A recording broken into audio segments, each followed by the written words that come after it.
Today, we've got an alternate future history. This is going to be the 2026 Senate elections if Kamala Harris won the presidency. Now, this has a lot of interpretation, a lot of different ways you could go here. But in this scenario, it's going to assume that Democrats also won the Senate in 24 as well. And that also extends into the House. So Democrats are going to be able to do whatever they want. So that's going to change the entire landscape. Republicans all of a sudden look like they're actually going to have a pretty nice night here. That's because the party in power usually suffers losses. So as much as Harris wanted to win that presidency, Dems probably wouldn't want to face this map. Now, just a quick couple of things to mention. There's so many unknowns here. This would probably change who retires, who runs for re-election. It would change the candidates, the nominees, the different issues, etc. Republicans expected to be way more motivated here. Dems going to be backing away. Republicans might get some solid high-profile candidates in certain states. We'll never know. But there could also be bad nominees on both sides. It's way too hard to know. We'll try to take a reasonable approach here. Now, for this, let's go through each state one at a time. For a bunch of them, we don't really need to say much at all. Remember, safe margins are 10% or more, likely 5 to 10, lean under 5, and tilt 1% or less. Let's start in Alaska. This one, Republicans should have no trouble holding on to, and in this one, it is going to get back into double digits. Maybe Dan Sullivan even retires, but either way, it's going to be over 10 and safe. In Oregon, this one would get a little bit more competitive, but I still think Jeff Merkley or probably any other Democrat would be able to hold on by at least 10, maybe 12 points. It's going to go safe.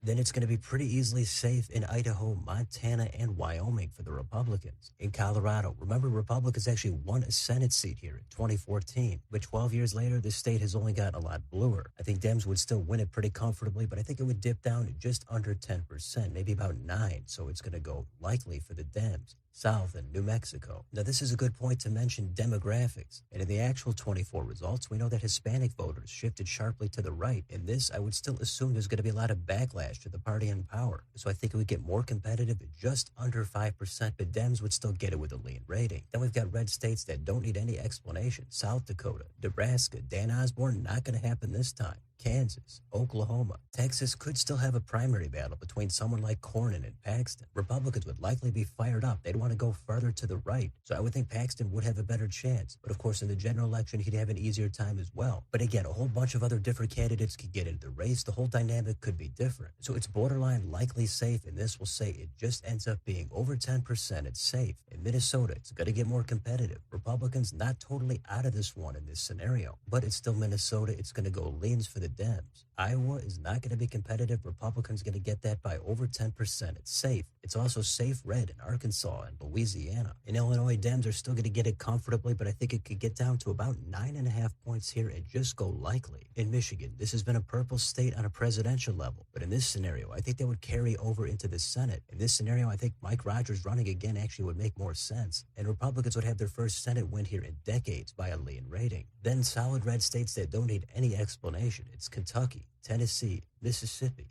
Alabama, and the special election in Florida. But keep in mind, Florida is a special election. That's only because Marco Rubio left the Senate to join the Trump administration. If Harris were in there, Rubio would still be in the Senate. Then if we go up to Georgia, this really all comes down to Brian Kemp. If he actually ran, I think this could become a likely rating. If it's not Kemp, I still think Republicans would be more likely than not to flip it and knock off Ossoff. It's not a ton, but it's going to be at least by 1 or 2 points. They're going to get it with a lean rating. South Carolina would go safe Republican. North Carolina would be at least 3.5, 4 points. It's going to go lean red. If we jump up to Ohio, the special election here won't even be happening because J.D. Vance would still be serving his term in the Senate. So that's going to go safe. Next door, West Virginia, easy safe Republican. In the northeast corner in Maine, it's a blue state federally, but in this, Susan Collins would run again. Her light Republican reputation would help her here. I think she could get it into high single digits. Not quite safe, but I do think she'd win it by a likely rating. Next door in New Hampshire. This one all depends on if former Governor Chris Sununu ran. If he did, I think this would be probably an easy pickup for the Republicans. This scenario, I think it's a pure coin flip. It all depends on who the candidates are. So we'll say there's enough backlash. Republicans are motivated enough here to get it by a tilt rating. Then some solid blue states, Massachusetts, Rhode Island, New Jersey.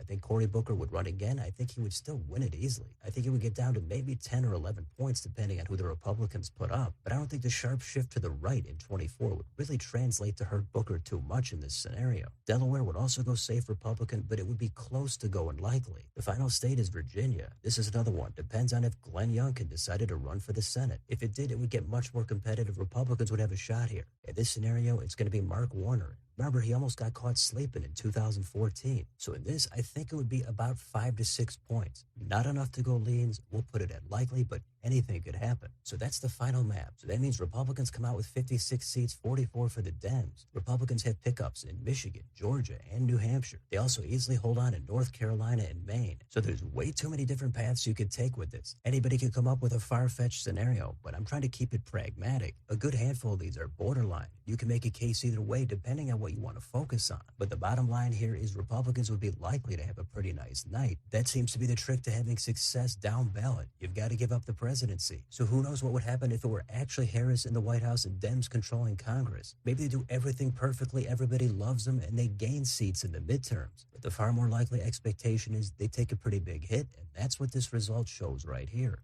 So let me know in the comments, how would your alternate future history map look if Harris were in the White House and Dems controlled Congress? How big do you think the red wave would get? Which states are you taking a look at? Let me know down below on your way out. Don't forget to like, share, and subscribe. Join if you'd like to support the channel. Thanks for watching. I'll see you next time.